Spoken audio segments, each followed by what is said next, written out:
ഇത് ഡൽഹിയിലുള്ള രോഹന്റെ കഥയാണ്.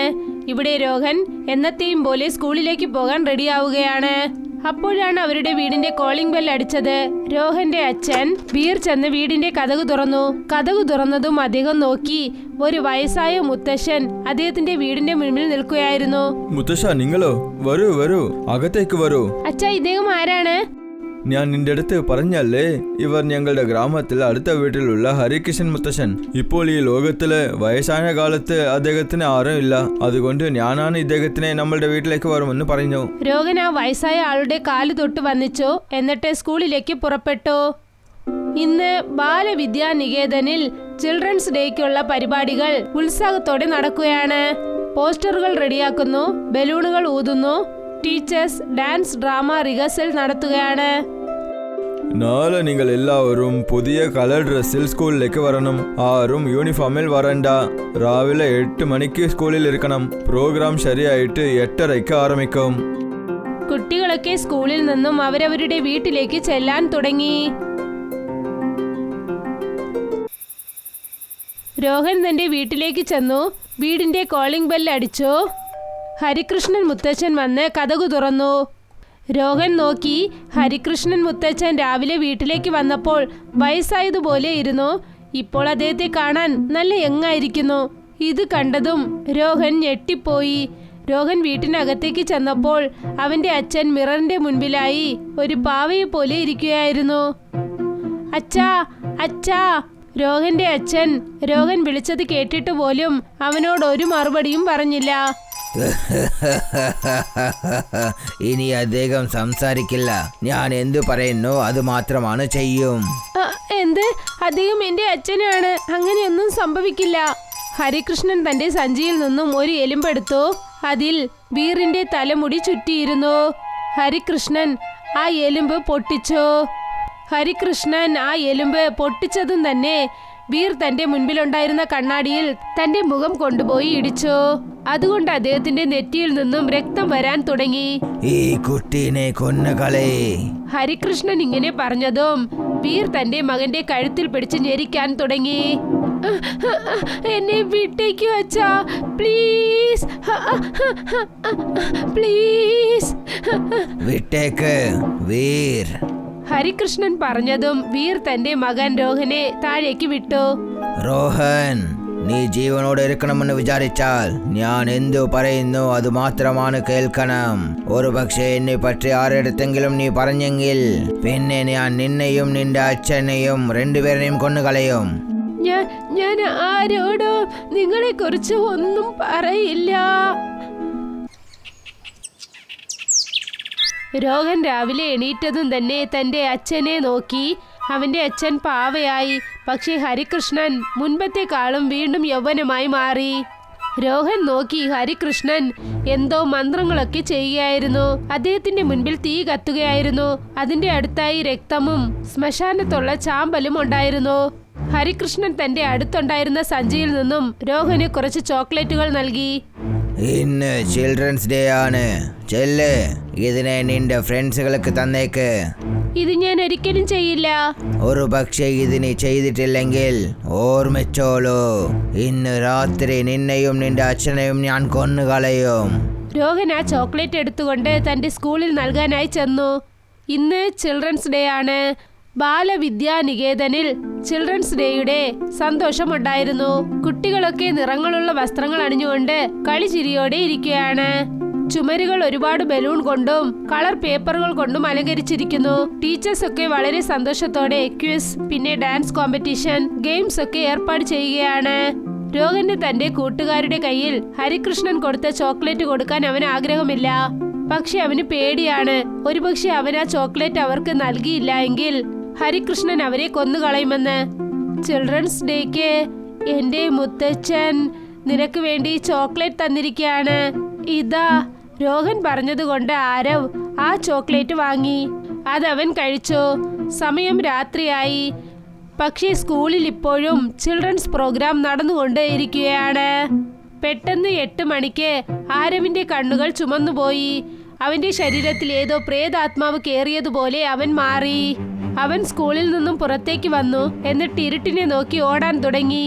അങ്ങനെ ഓടിയവൻ ആ ഇരുട്ടത്ത് തന്നെ അവൻ മാഞ്ഞുപോയി. സമയം രാത്രി 12 മണിയായി. പക്ഷെ ആരവ് ഇതുവരെ വീട്ടിലേക്ക് തിരികെ വന്നില്ല. ആരവിന്റെ അമ്മ തന്റെ മകനു വേണ്ടി കാത്തിരിക്കുകയായിരുന്നു. ആരവ് എന്നോട് പറഞ്ഞു 9 മണിക്കൊക്കെ പ്രോഗ്രാം തീരുമെന്ന്. പക്ഷേ സമയം രാത്രി 12 മണിയായി. അവൻ എന്താ ഇനിയും തിരികെ വരാത്തത്? ആരവിന്റെ അമ്മ ആകെ വിഷമത്തിലായിരുന്നു. അവർ സ്കൂളിലെ പ്രിൻസിപ്പലിനെ കാണാനായി വന്നിരിക്കുകയാണ്. മാം, എൻ്റെ മകൻ ആരവ് ഇന്നലെ ചിൽഡ്രൻസിലേക്ക് വന്നവനാണ്. ഇതുവരെ വീട്ടിലേക്ക് തിരികെ വന്നില്ല. ആരവിന്റെ അമ്മ പറഞ്ഞത് കേട്ടതും പ്രിൻസിപ്പൽ ബെല്ലടിച്ചു. സെക്യൂരിറ്റി ഗാർഡും ടീച്ചേഴ്സും അവിടേക്ക് വന്നു. നിങ്ങളൊക്കെ എന്ത് ചെയ്തോണ്ടിരിക്കുക? പ്രോഗ്രാം 9 മണിക്ക് തന്നെ കഴിഞ്ഞു. കുട്ടികൾ ബസ്സിൽ കയറിയോ ഇല്ലയോന്ന് നിങ്ങൾ രജിസ്റ്ററൊക്കെ നന്നായി ചെക്ക് ചെയ്തോ? മാഡം, ബസ് 8:45 പോയിട്ടുണ്ട്. എന്നാൽ ആരവ് അവിടെ? CCTV, അറ്റൻഡൻസ്, ടീച്ചേഴ്സ് ആരെങ്കിലും കൗണ്ട് ചെയ്തോ? ഒരു കുട്ടിയെ കാണാനില്ല. ഇതുവരെ അവനെ കുറിച്ച് ഒന്നും അറിയില്ല. പോലീസിനെ വിളിക്കോ, വേഗമാകട്ടെ. പോലീസ് ഈ കേസിന്റെ വിചാരണ തുടങ്ങി. പ്രിൻസിപ്പൽ ആരവിന്റെ ഫോട്ടോ സിറ്റി മുഴുവൻ ഒട്ടിക്കാനായി പറഞ്ഞു. അതിൽ എന്തെഴുതിയിരുന്നെന്നാൽ ആരവിനെ കുറിച്ച് പറയുന്നവർക്ക് 1 ലക്ഷം രൂപ സമ്മാനമായി നൽകപ്പെടുമെന്ന്. പോലീസ് ആരവിനെ കണ്ടുപിടിക്കാനായി ഒരുപാട് ശ്രമങ്ങൾ നടത്തി. പക്ഷെ അവരെ കൊണ്ട് ആരവിനെ കണ്ടുപിടിക്കാനായില്ല. ദിവസങ്ങൾ കടന്നുപോയി. പോലീസ് ഒരു കള്ളനെ പിടിക്കാൻ വേണ്ടി അവന്റെ പുറകെ ഓടുകയായിരുന്നു. കള്ളൻ പോലീസിൽ നിന്നും രക്ഷപ്പെടാൻ ഒരു വീട്ടിനകത്തേക്ക് കയറി. അവിടെ ഹരികൃഷ്ണൻ ആരവിനെ തടവിലാക്കി വെച്ചിരുന്നു. കള്ളൻ നോക്കി. അവിടെ ഹരികൃഷ്ണൻ യാഗം ചെയ്യുകയായിരുന്നു. പിന്നെ അദ്ദേഹത്തിന്റെ മുൻപിലായി വീരും ആരവും ഇരിക്കുകയായിരുന്നു. മുൻപിൽ തീ കത്തിക്കൊണ്ടിരുന്നു.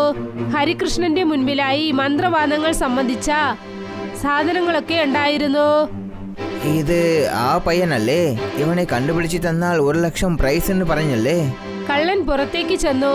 എന്നിട്ട് പോസ്റ്ററിനടുത്തേക്ക് ചെന്ന് അതിൽ കൊടുത്തിരുന്ന പ്രിൻസിപ്പലിന്റെ നമ്പറിലേക്ക് ഫോൺ ചെയ്തു. മാം, നിങ്ങൾ ഏത് പയ്യനെയാണ് തേടിക്കൊണ്ടിരുന്നത്? അവൻ ഗോപാൽപൂർ ബ്ലോക്ക് ഡിയിൽ നമ്പർ 25ാമത് വീട്ടിൽ ഇരിക്കുന്നു മാഡം. എന്ത്? നിങ്ങൾക്ക് വിശ്വാസമില്ലെങ്കിൽ നിങ്ങൾ തന്നെ ഒന്ന് നോക്കൂ. പ്രിൻസിപ്പൽ ഉടനെ പോലീസിനെ വിളിച്ചു. പ്രിൻസിപ്പൽ സാർ, ആരവിനെ ഗോപാൽപുരത്ത് ബ്ലോക്ക് ഡിയിൽ ആരോ തടവിലാക്കി വെച്ചിരിക്കുന്നു. ഞാൻ ഉടൻ അങ്ങോട്ട് പോവുകയാണ്. നിങ്ങളും വന്നേക്കോ. പ്രിൻസിപ്പൽ രോഹന്റെ വീട്ടിലേക്ക് ചെന്നു.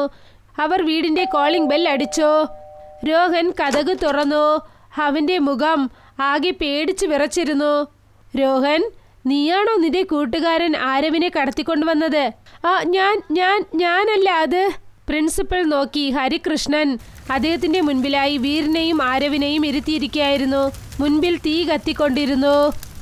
ശവയാഗം, രക്തദാനം, ജീവൻ എടുക്കുന്ന ശക്തി വരണം. മുൻപിലുള്ള ജീവനുള്ള പ്രാണരസം മമരത്തെ സന്നാദതി. പ്രിൻസിപ്പൽ ശ്രദ്ധിച്ചു. ആരവും വീരും പ്രായമായവരെ പോലെയുണ്ട്. അവർ രണ്ടുപേരും ബലഹീനരായിരിക്കുന്നു. അവരുടെ മുടിയൊക്കെ നരച്ചിരിക്കുന്നു.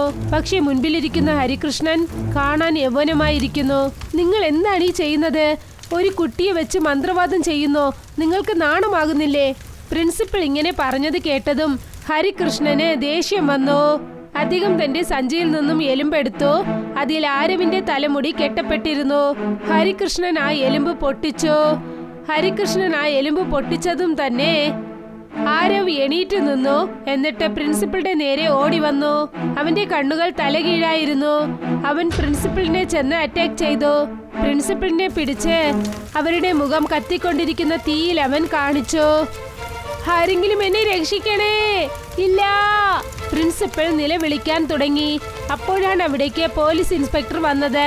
ഇൻസ്പെക്ടർ ആരവിനെ തള്ളിവിട്ടു. ആരവ് ചെന്ന് താഴേക്ക് വീണു. പ്രിൻസിപ്പൽ രക്ഷപ്പെട്ടു. നീ എന്നെയാണോ തള്ളിവിട്ടത്? നിന്നെ ഞാൻ വെറുതെ വിടില്ല.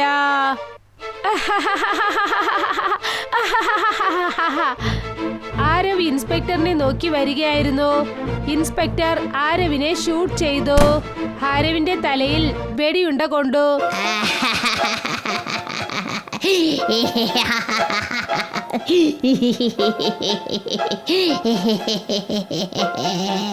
വെടിയുണ്ട കൊണ്ടിട്ട് പോലും ആരവിന് ഒന്നും സംഭവിച്ചില്ല. അവൻ ഇൻസ്പെക്ടറിനെ നോക്കി വരികയായിരുന്നു. എന്നിട്ട് അദ്ദേഹത്തിന്റെ കഴുത്തിൽ പിടിച്ച് അദ്ദേഹത്തിനെ മുകളിലോട്ട് പൊക്കി. രോഹൻ ഇതെല്ലാം തന്നെ ദൂരെ നിന്ന് നോക്കുകയായിരുന്നു. ഹരികൃഷ്ണൻ ആ എലുമ്പിൽ ആരുടെ മുടിയൊക്കെയാണോ ചുറ്റി വെക്കുന്നത്, അവരൊക്കെ അദ്ദേഹത്തിന്റെ കൺട്രോളിലാകുന്നു. അദ്ദേഹത്തിന്റെ തലമുടി ഞാൻ ആ എലുമ്പിൽ ചുറ്റി വെച്ചാൽ അദ്ദേഹം എൻ്റെ കൺട്രോളിലാകും. രോഹൻ വേഗം ചെന്നു. എന്നിട്ട് ഹരികൃഷ്ണന്റെ തലമുടി വെട്ടി. എന്നിട്ട് അദ്ദേഹത്തിന്റെ ബാഗിലുണ്ടായിരുന്ന എലുമ്പെടുത്ത് അതിൽ അദ്ദേഹത്തിന്റെ തലമുടി ചുറ്റി. ആ എലുമ്പ് അവൻ പൊട്ടിച്ചതും തന്നെ അതുപോലെ ഹരികൃഷ്ണന്റെ ശരീരത്തിലെ എലുമ്പുകളും ഉടയാൻ തുടങ്ങി. ഏയ് ഷടാ മണ്ട, നീ എന്ത് കാര്യമാണ് ചെയ്യുന്നത്? വീരും ആരവും രോഹനെ കൊല്ലാനായി മുൻപിലോട്ട് ചെന്നപ്പോൾ രോഹൻ ഉടനെ ആ എലുമ്പുകൾ കത്തുന്ന ആ തീയിലെടുത്തിട്ടു. ആ എലുമ്പ് കത്താൻ തുടങ്ങിയതും ഹരികൃഷ്ണന്റെ മുഴുവൻ ശരീരവും തീ കൊണ്ട് കത്താൻ തുടങ്ങി. രക്ഷിക്കൂ, രക്ഷിക്കൂ! ഹരികൃഷ്ണൻ മരിച്ചു കഴിഞ്ഞതും വീരും ആരവും ആ പ്രേതത്തിന്റെ കൺട്രോളിൽ നിന്നും തിരികെ വന്നു. ആരവ് അവിടെ തന്നെ മരിച്ചു വീണു. കാരണം ഇൻസ്പെക്ടർ തന്റെ ജീവൻ രക്ഷിക്കാനായി അവനെ ഷൂട്ട് ചെയ്തു. പ്രിൻസിപ്പലിനെ ഉടനെ ഹോസ്പിറ്റലിലേക്ക് കൊണ്ടുപോയി. ഇത് എന്താണ് രോഹൻ? അദ്ദേഹം ഗ്രാമത്തിൽ ഞങ്ങളുടെ വീട്ടിനടുത്തുണ്ടായിരുന്ന മുത്തച്ഛനാണ്. അദ്ദേഹം പ്രേതമായി മാറി. അദ്ദേഹം ജനങ്ങളുടെ ശക്തി വലിച്ചെടുത്ത് യൗവനമായി ഇരിക്കാൻ ആഗ്രഹിച്ചു.